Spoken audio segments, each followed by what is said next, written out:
Hi అండి, అందరికీ నమస్కారం. నేను చలపాటి అంజీనండి. ఈ వీడియో వచ్చండి ఏమీ లేదండి, షూటింగ్లో చికెన్ కర్రీ అని మేము షూటింగ్లో చికెన్ కర్రీ వండుకున్నామండి సరదాగానే. మన ఊర్లో ఎలా వండుకుంటారో చికెన్ అలా వండుకున్నామండి కట్టెల పొయ్యి మీద. మంచిగా చాలా చాలా బాగా వచ్చిందండి కర్రీ. మీరు ఒకసారి చూసి మేము ఎలా వండాను ఏంటి మీరు ఒకసారి చూస్తారని మనస్ఫూర్తిగా కోరుకుంటున్నాను.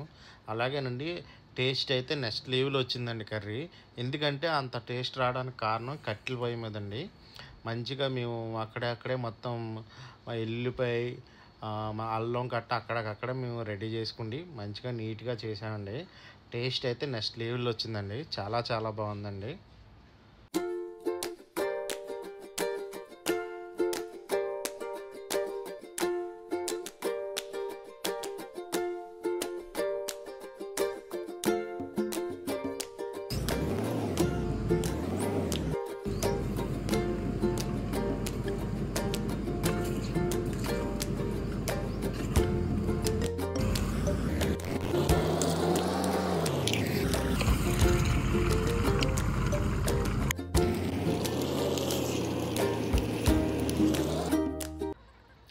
మొత్తం అన్నీ వేసుకున్నామండి. అలాగే మంచిగా కారం గట్ట అన్నీ వేసానండి. కారం గట్ట అన్నీ వేయగానే తర్వాత మంచిగా నాకైతే నేను ఎక్కువ చికెన్ మసాలా గట్ట అనేది ఎక్కువ నేను నార్మల్గా నాకు ఇష్టమైన మసాలా వచ్చండి. ఎవరెస్ట్ చికెన్ మసాలా అంటే చూసారా, ఆ చికెన్ మసాలా అనేది నేను ఎక్కువ ఇష్టపడతానండి.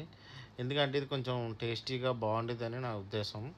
ఇదైతే చాలా చాలా బాగుంటుందండి ఎవరెస్ట్ చికెన్ మసాలా.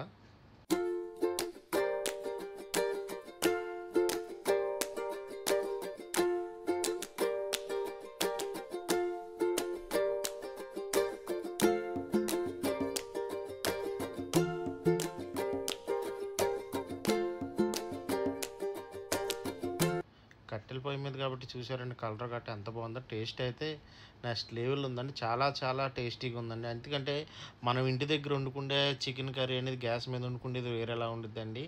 కట్టెల పొయ్యి మీద ఉండేది కూడా వేరేలా ఉండుద్ది, మీకు తెలిసిందే. బట్ అంటే నార్మల్గా నేను చెప్తున్నాను, చికెన్ కర్రీ అయితే చాలా చాలా బాగా వచ్చిందండి. మంచి టేస్టీగా కూడా ఉందండి.